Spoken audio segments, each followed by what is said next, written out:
রাধে রাধে বন্ধুরা। তো দুপুরের ভোগ দর্শন করো। তো আলু দিয়ে আর বেগুন দিয়ে ডাঁটা দিয়ে একটা সবজি বানিয়েছিলাম, আর এদিকে হচ্ছে ঢেঁড়স ভাজা, আর এদিকে হচ্ছে কচুর শাক করেছিলাম, কচুর পাতা যেটা হয়, পাতাটাকে ডাঁটা না। আর এদিকে চাটনি, পায়েস। তো এই যে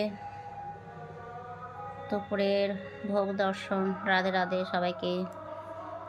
আর এবার হয়তো ভাবছো যে ঠাকুরকে আমি সাজাইনি কেন, কারণ আমি 8-10 দিন থেকে নিজে অসুস্থ আছি, তার জন্য কিন্তু ঠাকুরকে সাজানো হচ্ছে না। তো কি করব বলো, এই ঠাকুরের কোনো রকম কিছুই করতে পারিনি এবারকার একাদশীর আগে। তাই এরকমই ছিল, তো ফুল টুল দিয়ে একটু সাজিয়েছিলাম। ড্রেস টেস পাল্টানো হয়নি, ঠাকুরকে সিঙ্গারও করা হয়নি। তো এরকমই আছে। তো দেখা যাক, এর মধ্যে যদি একটু শরীরটা ভালো লাগে তো ঠাকুরকে সাজাবো। আর ঠাকুর এরকম অনেক দিন থেকে ড্রেসটা পরে আছে, আমার নিজেরও খারাপ লাগছে, সাজটাও এরকম হয়ে আছে, নিজেরও খারাপ লাগছে, কিছু করার নাই। তো দেখো, এখন ভোগটা দিচ্ছি কোনো রকমভাবে তাও।